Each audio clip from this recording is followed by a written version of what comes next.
Então tá gravando, esse é o nosso grupo de estudos em psicometria, em que a gente está lendo o livro do Andrew Hayes. Nós estamos no capítulo 10, eu vou falar a primeira parte, o Diego vai continuar a segunda parte do capítulo 10. Nós dividimos porque o nosso modelo está difícil, fazer uma apresentação autônoma, a gente está com muito pouquinho tempo. Se você não tem ainda o Process, basta você baixar no site do Andrew Hayes. Nós descobrimos agora com o Danilo que já tem uma nova versão, então provavelmente esse site aí já está um pouco diferente, mas basta entrar no site do Andrew Hayes, baixar a versão do Process e instalar como um administrador do Windows. Então você tem que clicar com o botão direito, clicar em executar como administrador, e você vai ter essa opção lá no menu de utilitários.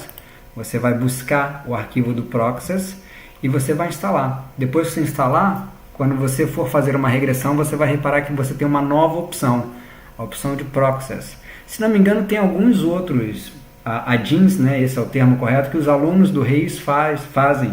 Então deve haver umas outras possibilidades de você adicionar extensão aqui ao SPSS.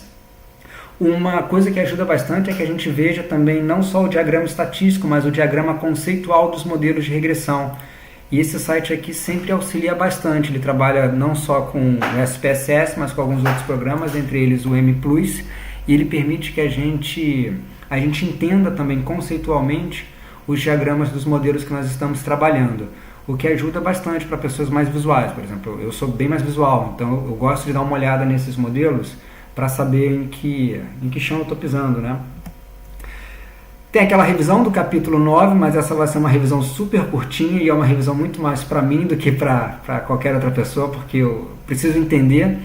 Então, na revisão do capítulo 9, vocês estão vendo que só tem 2 tópicos aí.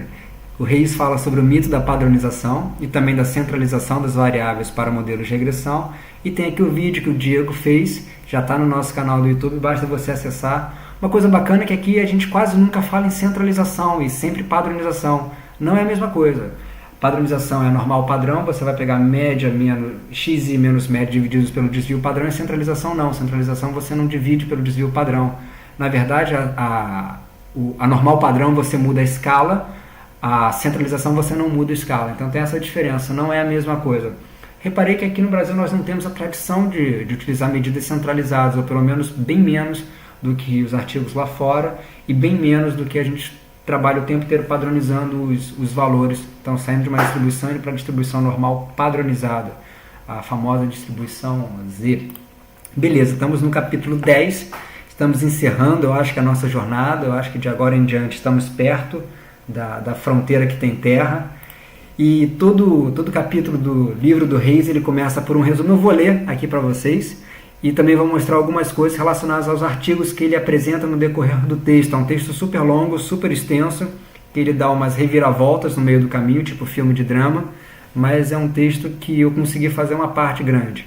Então vamos lá, ele fala no resumo desse capítulo 10, que justamente ele vai entrar no tópico de processos condicionais. Então ele comenta que a análise de processos condicionais é utilizada quando um dos objetivos é descrever e entender a natureza do mecanismo ou mecanismos pelo qual uma variável transmite seu efeito em outra, bem como testar hipóteses sobre esses efeitos contingenciais. Mediação e moderação juntas, ou seja, pode ter uma mediação moderada ou uma moderação mediada. O Reis irá ilustrar isso a partir de um estudo da performance de um time, que ilustra como um efeito direto pode ser moderado e como interpretar esse fenômeno. Essa parte aí eu já não vou fazer, vai ser o Diego. Importante que logo no início do livro, e ele faz um back to the past o tempo todo aqui nesse capítulo, ele fala justamente que a ideia dele não é descrever somente como, não é descrever somente se uma variável interfere, influencia, tem efeito em outra, mas como uma variável interfere a outra e quando isso acontece. São justamente as 2 perguntas que ele implementa nas análises dele, e confesso que já roubei isso para minhas aulas, então sempre querer saber como e quando, então é super importante, e nesse capítulo ele começa a avançar um pouco mais nesses conceitos. Além disso, vamos lá, ele no capítulo 4, e eu tive que voltar lá no capítulo 4, eu gastei um tempão relendo o capítulo 4, porque ele coloca justamente uma análise de mediação. Lembra, mediação e moderação são coisas distintas. Mediação é um nome muito bacana para uma análise, não é um nome muito bacana, né? Mas é uma regressão múltipla em que a gente quer saber efeitos indiretos também. Já moderação é interação. A palavra mediação a gente vai sempre associar com regressão múltipla. A palavra moderação a gente sempre vai associar com uma interação, com uma nova multifatorial ou fatorial, tá bom? Mediação a gente sempre tem uma variável aqui nesse meio do caminho, não é? Uma variável que realmente media a relação entre x e y. Então vamos lá, no capítulo 4 ele ilustrou que a análise de mediação nos permite saber como uma variável independente transmite seu efeito na variável dependente. Ele trouxe esse exemplo aqui. Eu vou ler no próximo slide o exemplo, mas já dá para saber que tem um grupão de participantes que fuma. Esse grupão de participantes que fuma foi separado em 2 blocos. O primeiro grupo é o grupo de mensagens anti-fumo positiva. E o segundo grupo é o grupo de mensagens anti-fumo negativa. Então, um deve ter uma mensagem tipo gratidão e outro assim, você vai morrer, cara, para de fumar, a gente vai cortar sua perna, alguma coisa assim. Ele quis ver justamente o efeito dessas mensagens no cessar de fumar, no parar de fumar. Está me lembrando a pesquisa que o Danilo fez, já está aí uma dica para as mensagens, e ele viu que justamente tem uma mediação aí nesse meio do caminho, e justamente essa mediação ele colocou como contra-argumentação e ansiedade no capítulo 4. E no capítulo 4 ele coloca aqui o texto assim, no capítulo 4 eu falei alguma coisa, eu fui lá, voltei no capítulo 4, é uma linha e meia, é uma linha e meia, que ele faz isso no capítulo 4, e depois ele fala como se tivesse casado com essa análise aqui. Mas beleza. Então ele comenta o seguinte, imagine que um desenho de pesquisa adequado viu que mensagens positivas, um nível de X, tem mais efeito do que as negativas na cessação do fumo, em Y. Na análise de mediação, você viu que esse efeito ocorre através do contra-argumento, em que mensagens negativas envolvem mais contra-argumentação, que é a nossa mediação M, na mente do fumante, e que essa contra-argumentação reduz a influência da mensagem. Quando dizemos que pessoas expostas a mensagens negativas iniciam mais contra-argumentos, que é a mediação, do que as expostas a mensagens positivas, estamos ignorando que para alguns tipos de pessoas, ou para alguns tipos de mensagem, ou para alguns contextos ou circunstâncias, isso pode não ser bem assim. Parece que eu sou semi-analfabeto com esses slides, é porque o meu PowerPoint está configurado para inglês. Então, de vez em quando, ele acha que eu sou um semi-analfabeto em inglês e quem está vendo aí o slide acha que eu sou um semi-analfabeto em português. Talvez seja os dois, mas não tanto. Então, justamente aqui ele tem mensagens anti-fumo, um grupo recebeu mensagens positivas, um grupo recebeu mensagens negativas. Mensagens positivas são mensagens bacanas, provavelmente. Mensagens negativas são mensagens catastróficas, apocalípticas. E ele estava medindo na variável dependente o cessar de fumar. Não sei como, mas ele estava medindo o cessar de fumar. E a variável, nesse meio de campo aí, a variável que faz a mediação é justamente a contra-argumentação. Provavelmente se você chega para um paciente e fala, olha, se você continuar fumando, você vai morrer. Ela fala, não, imagina, não é nada disso. Tem gente que fuma a vida inteira e não morre. Conheço muitos. Se você falar, olha, se você parar de fumar, talvez você melhore a sua saúde, talvez ele diga, quem sabe. Então, justamente ele viu que mensagens positivas e mensagens negativas têm efeitos diferentes, mas em especial as mensagens positivas têm mais efeito na cessação de fumar. Isso acontece porque diminui justamente essa contra-argumentação que os pacientes têm. Agora, tem algumas mensagens que talvez não funcionem, e tem alguns pacientes que talvez isso não funcione, e tem algumas circunstâncias ou contextos que talvez isso não funcione. Então, com a nossa reflexão meio que hasteada aqui nesse ponto, ele coloca, a gente vai ter que falar sobre análise de processos condicionais. É meio assim, não tem outro rumo. E ler o livro do Reis é uma coisa bacana, porque no primeiro capítulo ele fala sobre regressão linear, no segundo regressão múltipla. Quando chega no segundo capítulo você fala, poxa, eu estava fazendo regressão linear simples, estava errado, quanta coisa nova aqui. No terceiro capítulo ele fala sobre mediação, e você, eu estava fazendo aqui uma regressão múltipla, mas nunca quis saber efeitos diretos e indiretos, estava errado. No quarto capítulo ele fala, olha, não é nada disso, tem que fazer análise de processo condicional. Você, estava tudo errado. Então, se você fez uma análise no ano passado, antes de ler o livro do Rei, você fica deprimido. Você fala, faltou fazer tanta coisa aqui. E, na verdade, é muito mais teórico do que empírico, não é? Porque esses modelos todos são muito dependentes de um modelo teórico. É aquela brincadeira que a gente vê o tempo inteiro, né? É mediação ou é moderação? Será que essa variável, de fato, está sendo causada por X ou é uma variável externa que está influenciando aquilo ali? Mas como o nosso objetivo não é problematizar o Reis, muito pelo contrário, é utilizar o livro dele como um condão, como uma bússola para a gente caminhar, Então ele entra justamente nesse momento em que nem sempre as coisas são tão simples. Então, em alguns momentos, o x vai influenciar y através de m. Então, é o efeito de x em y a partir de uma influência também de m, ou seja, y dado x mediado por m. Ou seja, o efeito direto de x em y através do mediador m. Agora, muitas vezes a relação entre x e m ela tem um moderador. Lembram-se disso? Então, aqui, olha só, você tem justamente uma mediação moderada. Então, tem um moderador entre x e m. Então, é o efeito de x em y, é o efeito de m em y, é o efeito de x em m moderado por w. Quanto a letrinha. Muitas vezes também pode ser o efeito de m em y, pode ser moderado por v, pelo nosso amigo tal em grego, né? Então, aqui você tem o efeito de x em y, o efeito de x em m, o efeito de m em y moderado por tal. Então, justamente você tem um efeito de moderação dentro dessa análise de mediação. Como você tem 1, análise de mediação, 2, análise de moderação, você tem uma análise de processos condicionais. Então, esse é o primeiro exemplo aqui. Ele traz vários diagramas. Eu fui separando a imagem. Então, nessa parte aqui do capítulo, ele deve mostrar umas 7 ou 8 imagens, é muita imagem mesmo. Imagens que assustam, às vezes. E ele dá aqui alguns exemplos. Exemplo número 1, ele traz um artigo do Reason Freeman, um artigo recente, um artigo de 2009. Não é recente se esse vídeo estiver aí na internet em 2070. Se estiver vendo em 2070, você vai falar, poxa, que coisa velha. Mas para quem está vendo em 2017, ainda é recente, não é? Em que ele fala sobre o suporte social, variável x, autoeficácia, que é a nossa variável m, a nossa variável que faz a mediação, e a performance que o camarada tem em alguma atividade, que é a variável y. Então ele quer saber justamente o efeito do suporte social na performance do cara em alguma atividade.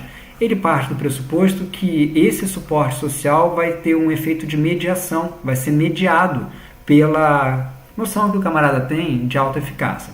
Vou ler aqui para vocês para nem eu me perder. O efeito seria maior entre aqueles que vivem em situações mais estressantes. Então vou contar a historinha para vocês. Ele pegou alguns atletas de tênis e ele viu que o suporte social tinha um efeito na task performance, né? Tinha um efeito na performance de uma atividade, e que de fato isso era muito mediado pela noção que a pessoa tinha sobre a sua autoeficácia. Então, suporte social X, autoeficácia M, o quanto isso influencia na performance do cara. Agora ele viu o seguinte, olha, de fato o suporte social funciona, mas funciona muito mais para aquelas pessoas que têm alguma dificuldade em casa. Então imagina, o cara joga tênis, beleza, tem um grupão de pessoas que joga tênis. Você pega um grupão desses caras que jogam tênis e você coloca um suporte social. E você agora vai medir a performance desse cara jogando tênis. Aí você parte assim, não, olha só gente, suporte social de fato influencia a performance do cara em tênis. Mas tem um efeito de mediação aí que a gente não está vendo, que é justamente a noção que o camarada tem sobre a autoeficácia dele. Então vamos medir isso também. Beleza, então você deu um próximo passo, né? Você está vendo o quanto o suporte social influencia a performance sendo mediado pela noção de autoeficácia do participante. Aí vem um outro psicólogo e fala, não é nada disso. Na verdade, o suporte social só funciona se a pessoa tiver uma esposa megera, filho chorando, falta de dinheiro para pagar a conta. Se o camarada não tem estresse nenhum, esse suporte social não vai ajudar em nada. Se o cara está passando por um momento de estresse, aí tudo bem. Então, de fato, o suporte social e a autoeficácia não funcionam bem assim. Tem um moderador aí no meio do caminho que é justamente um estressor. Então, lembra, suporte social, autoeficácia, task performance, uma relação de mediação. Agora, se eu tiver um estressor aqui entre o suporte social e a autoeficácia, esse estressor funciona como um botão de volume, né? Pode aumentar e diminuir. Então, justamente isso é um moderador. Então, ele fala que o efeito seria maior entre aqueles que vivem mais situações estressantes em casa. Na verdade, o suporte social não seria importante, ou não seria saliente entre os que já estão relaxados em casa. Pô, isso é óbvio, né? Quando o suporte, se duvidar, faz até mal. Quando o suporte social ocorria na presença de um ambiente estressante, ele seria particularmente efetivo. Eles concluíram que mais suporte social foi traduzido em uma maior eficácia, que por sua vez uma melhor pontuação no golfe. Apenas. Isso é importante, apenas entre os que vivenciavam mais estresse, que é justamente um moderador condicional em casa. Esses que não tinham tanto estresse, não houve efeito indireto do suporte social na performance através da autoeficácia. Ou seja, suporte social ajuda? Depende, né? Depende da noção que o camarada tem da sua autoeficácia. Tá bom, suporte social ajuda se a pessoa tem uma alta noção de autoeficácia? Depende da quantidade de estresse que o camarada tem em casa. Se você colocar suporte social, autoeficácia e teste performance sem considerar os estressores que essa pessoa tem na casa dela, talvez isso não funcione. Na verdade, não funcionou, os efeitos indiretos. Bom, como o texto está escrito no inglês confuso, eu fui buscar o artigo. Então, fiz o dever de casa direitinho, entrei na internet, procurei no Google, vi o autor, vi o modelo, vi direitinho o que ele escreveu e eu vou fazer questão de ler muito mais para reforçar esse meu comportamento de correr atrás do artigo. Então ele falou o seguinte: se suporte social fosse associado com improvement do task performance, isso poderia ser importante para identificar mecanismos potenciais que de fato estão cobertos nessa relação. É que eu marquei, o que é a nossa variável independente? Suporte social. O que é a nossa variável dependente? Performance da pessoa. Qual é a mediação aí? Ele coloca, olha só, teoricamente suporte social pode levar to host a positive cognitive, pode levar a uma cognição positiva, uma emoção positiva, um comportamento positivo que vai gerar em melhor resultado e em especial porque isso tem uma mediação pela autoeficácia, pela noção que a pessoa tem sobre a sua capacidade, não é? Então justamente suporte social tem efeito em performance, um efeito mediado pela autoeficácia. E finalmente isso só vai funcionar, ou seja, se a pessoa tiver estressores em casa. Se a pessoa não tiver estressores em casa, parece que isso não funciona direitinho. Então é justamente um exemplo em que nós temos esse modelo aqui, que é o modelo A que ele coloca. Uma coisa muito importante, esse é um modelo certo? Não posso falar isso. Esse é um modelo que o autor testou, tá bom? Lembrando que isso aqui é muito mais um caminho teórico do que um caminho empírico. O cara não fica testando 1000 modelos e fala, olha, agora eu cheguei ao modelo correto, o tal do HARK, né? H-A-R-K, que eu estava falando, Results After... Como é que é? Hypothesis After Results Are Known. Você criar uma hipótese depois que os resultados já são conhecidos, é moleza. Então justamente isso daqui é um modelo teórico. Os autores tinham essa ideia e dessa ideia eles partiram. Dá os exemplos. Um segundo exemplo é do Popham et al. E eu também tenho esse artigo, eu fui lá buscar, em que participantes foram aleatoriamente selecionados para lembrar ou 10 interações positivas ou 10 interações negativas com alguém de um grupo diferente do seu. Então vamos pensar o seguinte, não, eu vou ler tudo e vou dar o exemplo que eu demorei para entender esse exemplo. Eles também refletiram quanto a atitude desta pessoa, a pessoa do grupo diferente, era baseada em aspectos racionais, comportamento racional, uma variável de mediação. Constatou-se que as pessoas que lembraram de situações positivas reportaram mais sentimentos positivos sobre o grupo diferente, atitudes sobre o grupo diferente. Irracional. Em parte porque o comportamento daquela pessoa foi visto como mais racional, o que foi associado com uma atitude mais positiva. Entretanto, isso foi dependente de quanto essa pessoa era vista como sendo representativa deste grupo. O efeito indireto da valência positiva sobre a atitude do grupo, diferente, blá blá blá blá, ficou difícil. Aí eu fui lá ver o artigo do cara. E aí eu entendi um pouquinho mais, né? Que é mais ou menos o seguinte. Então você tem lá, valência positiva, você seleciona algumas pessoas. Isso é um estudo de tipo cross-sectional, é um estudo mede agora, tá bom? E tudo bem, vamos ver o que essa medida agora vai nos dar. A gente sempre vai ter explicações ex post facto, a gente mediu uma única vez e vamos ver o que isso aí aparece. Beleza. Então ele separou um grupo de pessoas e falou o seguinte, pessoal, imagine situações positivas que você tenha tido com uma pessoa de uma cultura muito diferente da sua, com, sei lá, com uma pessoa da Índia, com uma pessoa da China. Imagine situações positivas. Esse grupo ficou lá no cantinho da imaginação pensando em situações positivas.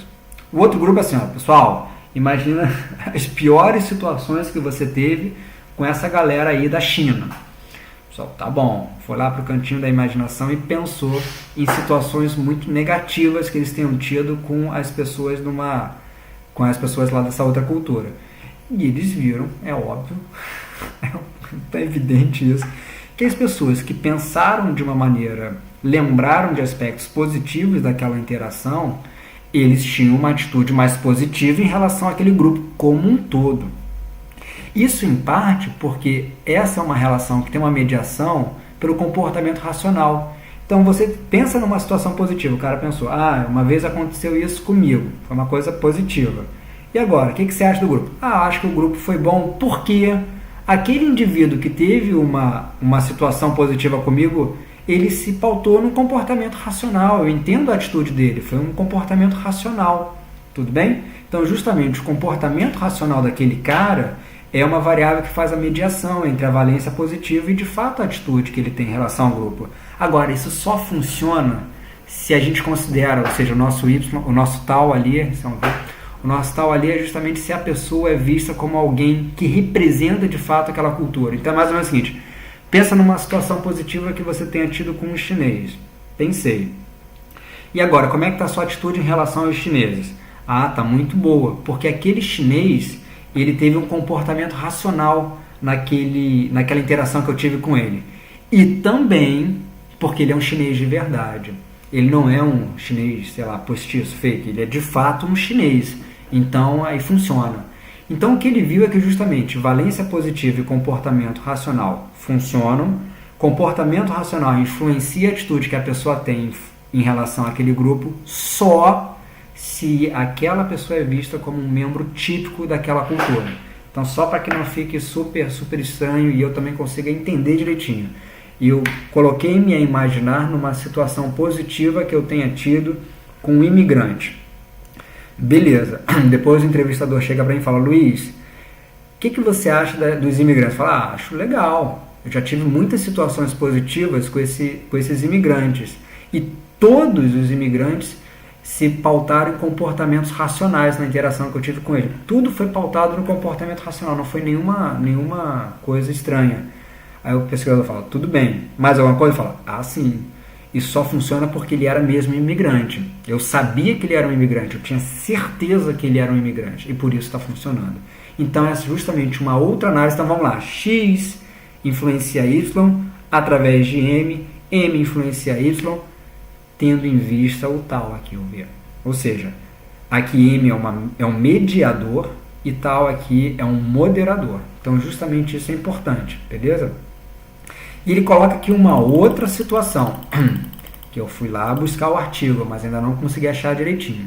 Um modelo de processo condicional pode incluir um moderador em mais de um caminho. Por exemplo, o efeito de X em M, o efeito de M em Y, e tem aqui um cara atrás dos dois, ou seja, tem uma variável, me parece, olha só, honestamente eu vi muitos exemplos, eu fiquei catando na literatura nessas madrugadas, outros autores que também fazem uma análise de processos condicionais, tem muitos nomes para essa análise de processos condicionais, então me parece que na maior parte das vezes esse é um modelo aqui teórico que seria muito adequado para muita coisa, só que muito pouco usado, mas me parece que isso aqui faz um total sentido na maior parte das relações. Mas vamos lá, aqui não é aula de Luiz, aqui é aula do Reis. Ele dá um exemplo do Parrott et al., um exemplo de 2010, e como vocês podem ver, eu não tenho aqui a destreza em fazer slides bonitos, mas está um pouquinho ainda funcional. Eles estudaram 172 mulheres que estavam entrando na universidade para examinar como o apego parental influenciava seus relacionamentos no primeiro semestre com os colegas. Imagina essa pesquisa, hein?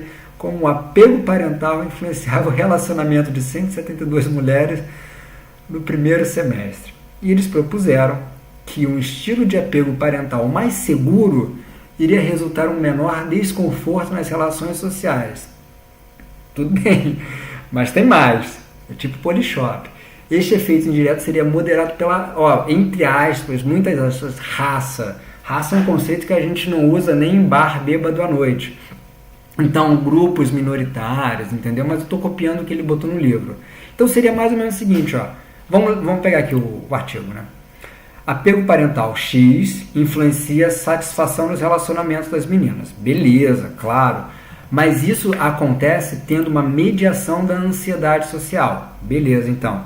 Apego parental influencia a satisfação nos relacionamentos e essa relação é mediada por ansiedade social. Ou como aqui a gente fala, né, com a relação da satisfação no relacionamento dado o apego parental mediado por ansiedade social. O cara falou, tudo bem, mas essa ansiedade social, essa relação entre apego parental e ansiedade social, e também a relação entre ansiedade social e satisfação no relacionamento, tem um cara aí por detrás, que é justamente o grupo que ele está, que pode ser um grupo minoritário ou não.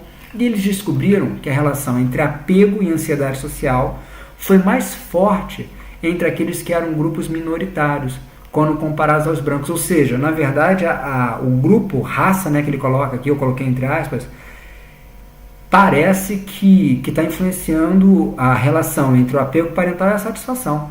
Então isso daí é uma coisa super evidente lá na pesquisa deles. Mas também houve uma relação negativa entre ansiedade social e satisfação com os amigos entre aquelas minorias.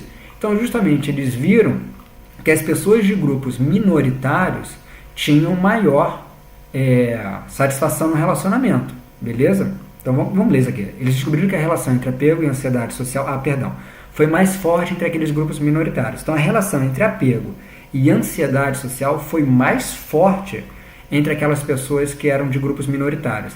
E também para esse grupo minoritário, ele viu que havia uma relação negativamente associada entre a ansiedade social e a satisfação. Uma relação, ela pode ser positiva ou negativa. Quando uma relação é negativa, você aumenta X e diminui Y. Se você aumenta a ansiedade, você diminui a satisfação no relacionamento. Para quem?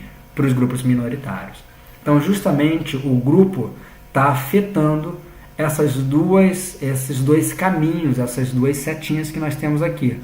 O grupo está afetando, está moderando a relação de ansiedade social dado apego parental e também a relação de satisfação no relacionamento dado ansiedade social. Há uma mediação com um moderador, uma mediação moderada.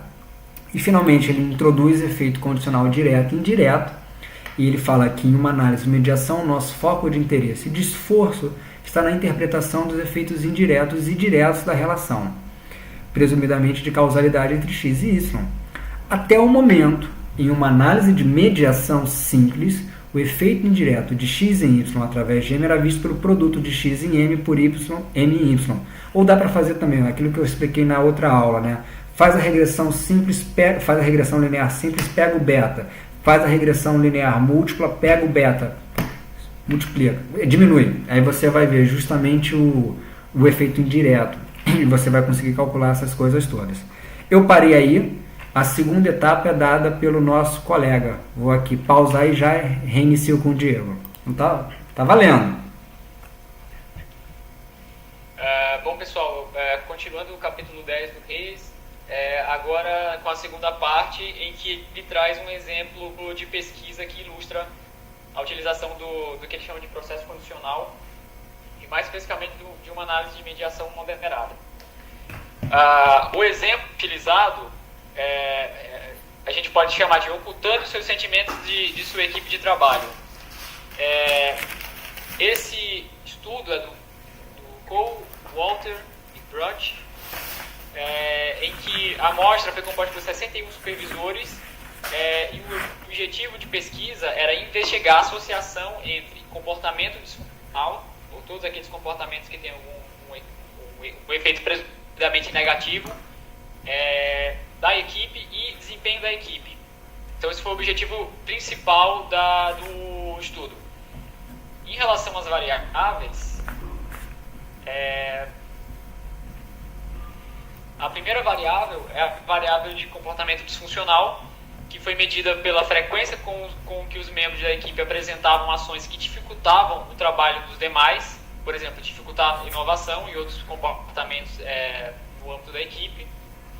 A outra variável no modelo chamei ela aqui de clima afetivo negativo do grupo, que expressava, por exemplo, momentos em que os funcionários se sentiam zangados ou com nojo de situações que poderiam eventualmente impactar a equipe, indicando que pontuações mais altas nessa escala refletiam um clima afetivo mais negativo do ambiente de trabalho.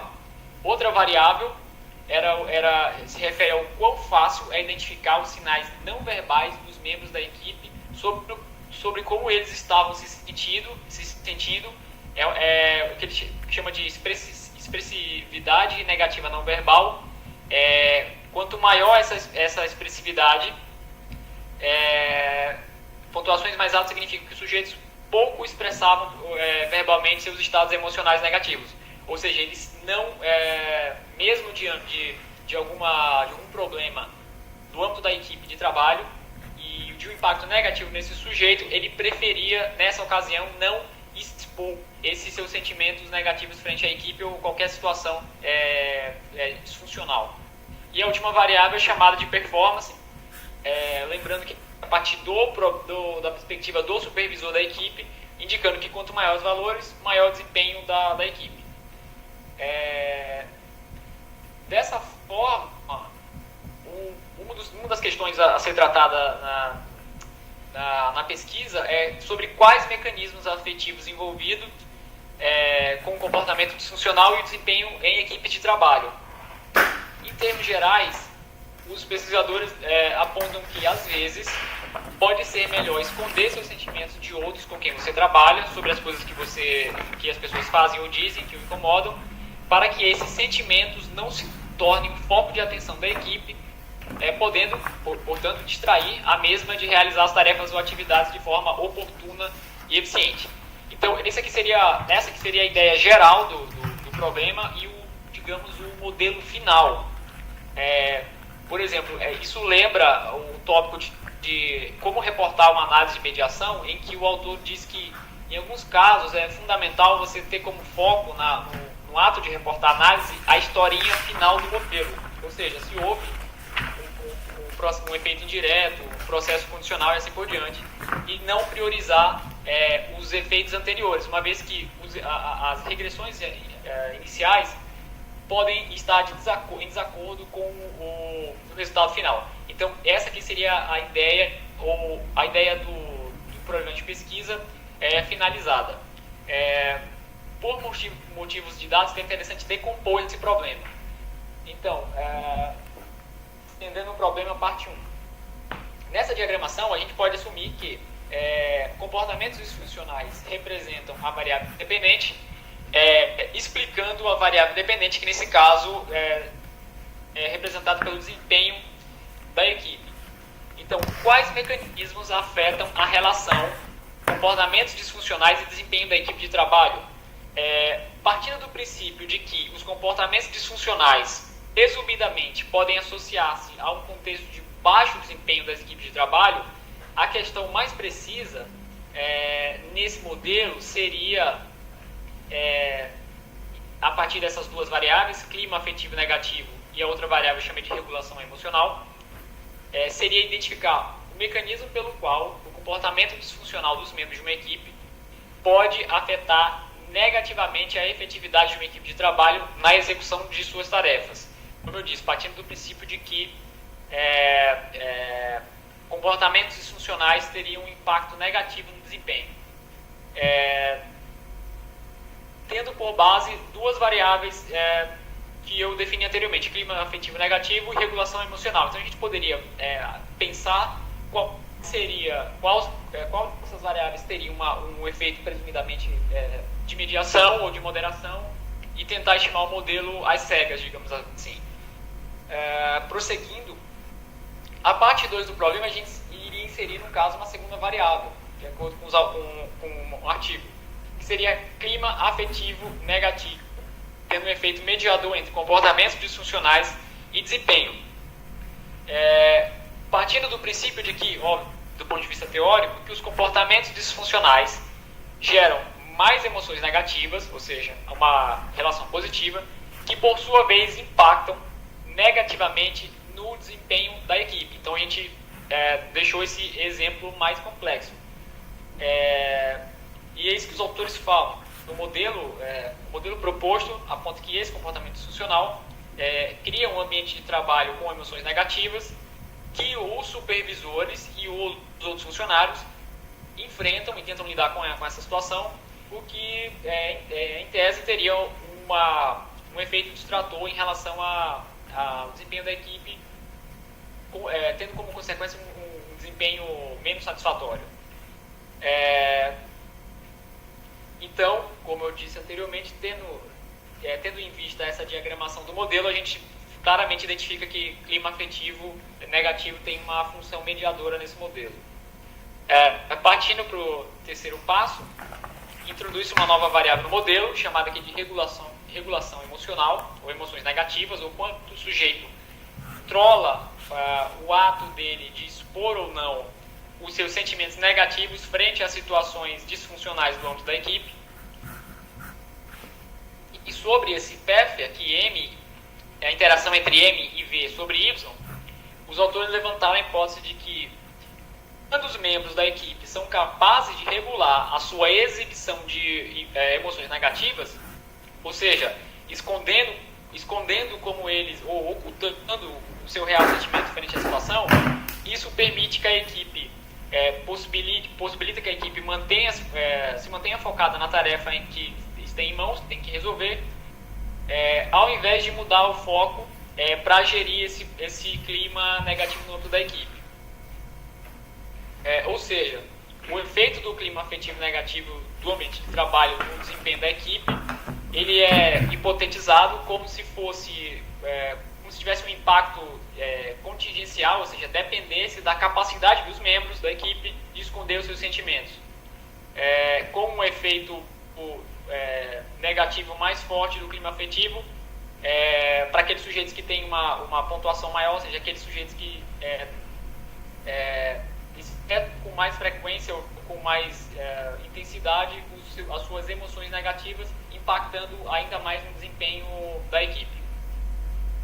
Dessa forma, o clima afetivo tem uma função mediadora, ao passo que a regulação emocional, pela posição que ela ocupa no modelo, do ponto de vista gráfico, tem uma função moderadora.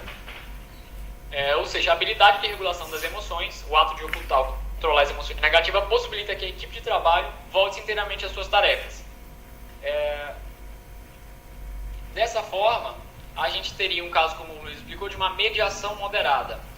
Nesse caso especificamente, a gente teria um modelo de processo condicional contendo uma mediação entre x, m e y, combinado com uma moderação do efeito m e v sobre y.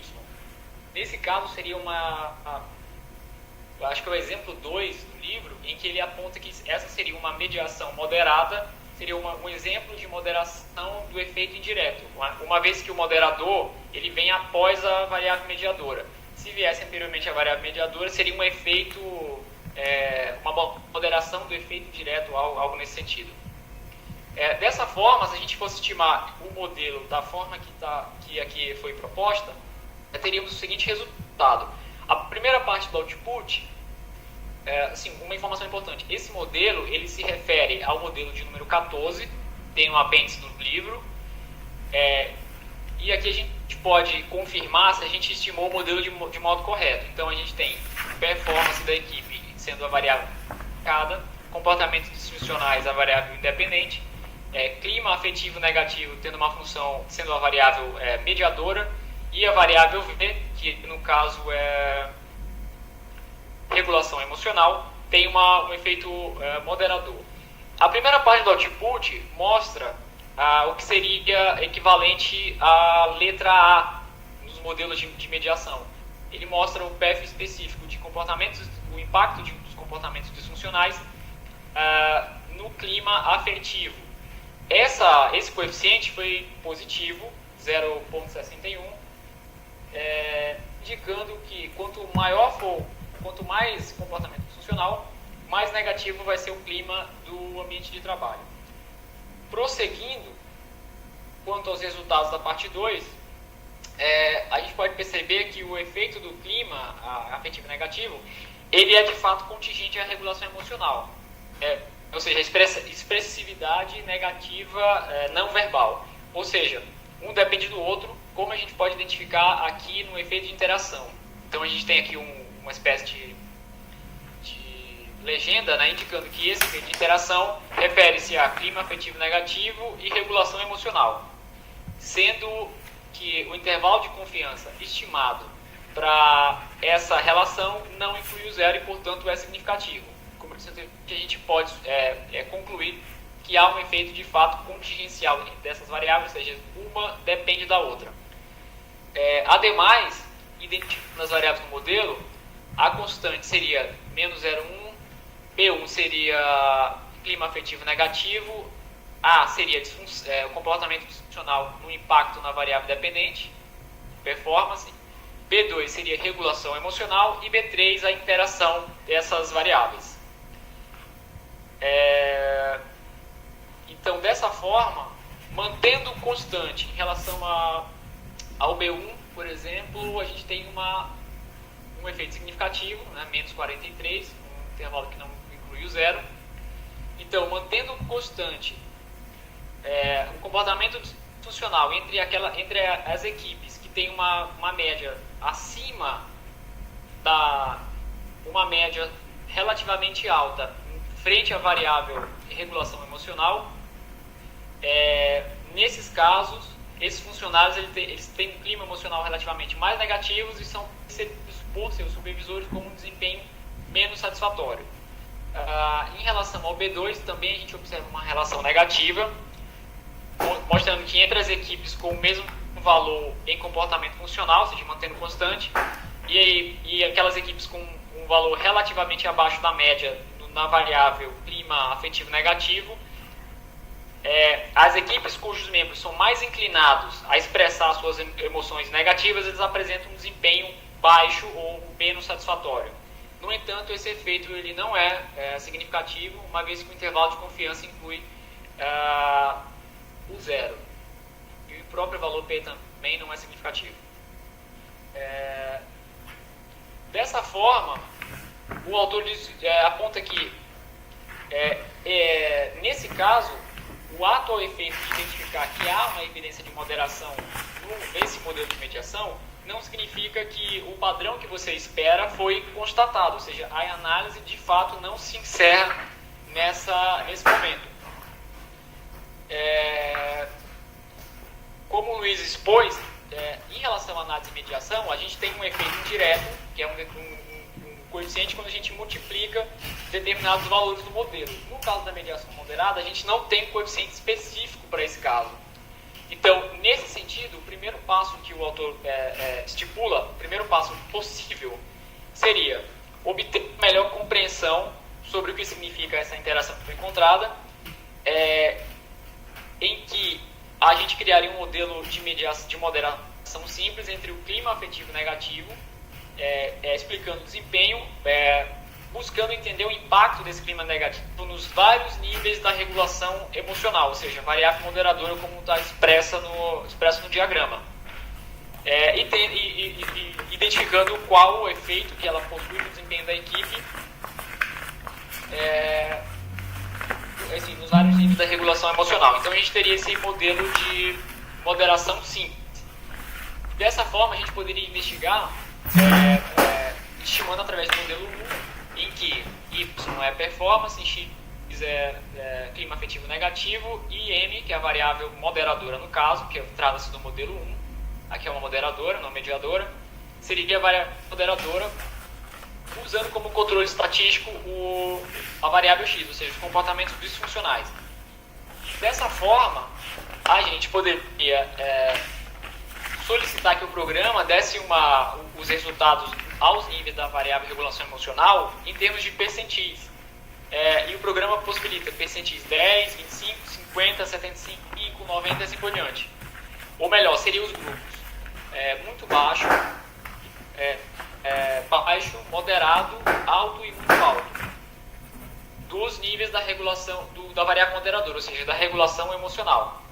E essa inferência desses percentis é utilizada através de uma técnica chamada Johnson-Neyman, que se eu não me engano, pelo menos Process é utilizada para você é uma estatística inferencial quando você tenta buscar o efeito dessa variável de um dado modelo nos níveis de uma variável moderadora para cada percentil. Então, nesse caso, a gente identifica que um efeito de moderação somente nos 3 últimos casos, ou seja, nos percentis mais altos. No caso, que são representados pelos percentis moderado, alto e muito alto.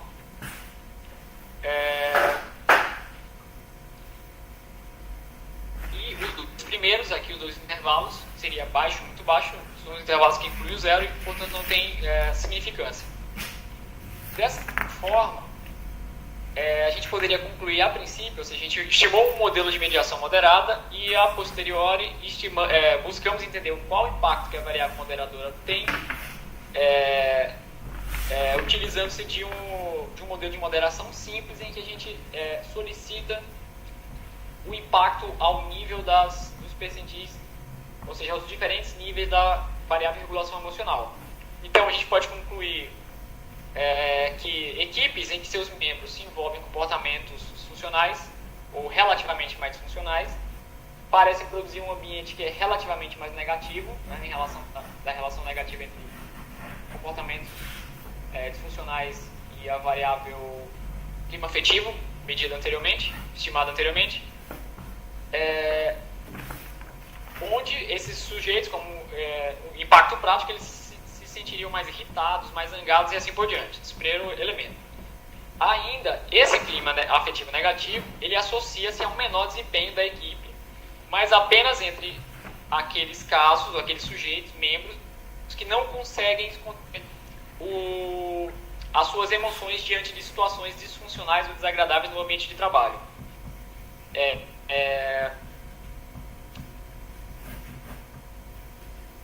Por outro lado, eu acho que eu vou explicar isso depois.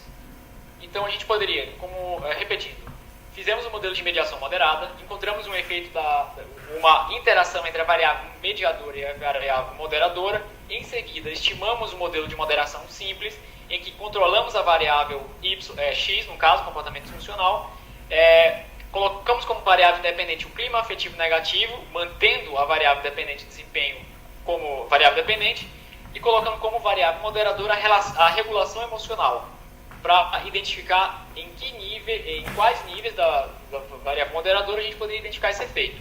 Então, esse foi um primeiro passo possível para entender como essa interação funciona, uma vez que não há um coeficiente específico. Outro modo, então o Reis começa a falar sobre esse elemento, ele toca nesse ponto de forma tímida no início do capítulo, mas aos poucos ele vai tratar de modo mais específico esse elemento. Então, no que tange ao efeito condicional indireto de x, como eu já havia explicado, não há um efeito indireto único que indique, ou um índice indireto único, que indique quando o efeito indireto depende ou não de um moderador. Dessa forma, como na análise de moderação, a gente pode estimar os efeitos indiretos por meio de duas técnicas. O The Normal Theory Approach, que não é indicada por motivos já expostos anteriormente, ou seja, trabalha essa estimação, ela é equivalente ao teste Sobel, em que assume-se a priori que o pesquisador está dando com variáveis que são normalmente distribuídas. Então, nesse caso, se você não tem uma distribuição normal, você fatalmente corre em maior erro. A segunda forma de estimar os efeitos indiretos é por meio do bootstrap, que é mais confiável, que cria mostrados a partir da amostra que você tem em mãos e que lida muito melhor com as incorreções, digamos, da normalidade das variáveis. E dessa forma é um método mais confiável para você estimar os efeitos indiretos.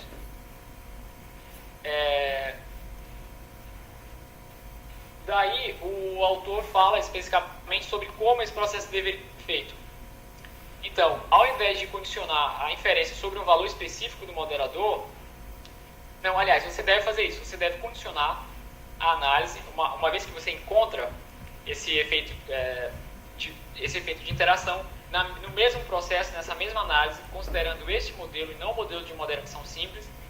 E a gente pode identificar aqui, por exemplo, o modelo 14, em que todas as variáveis estão incluídas, e aqui x é x e não controle.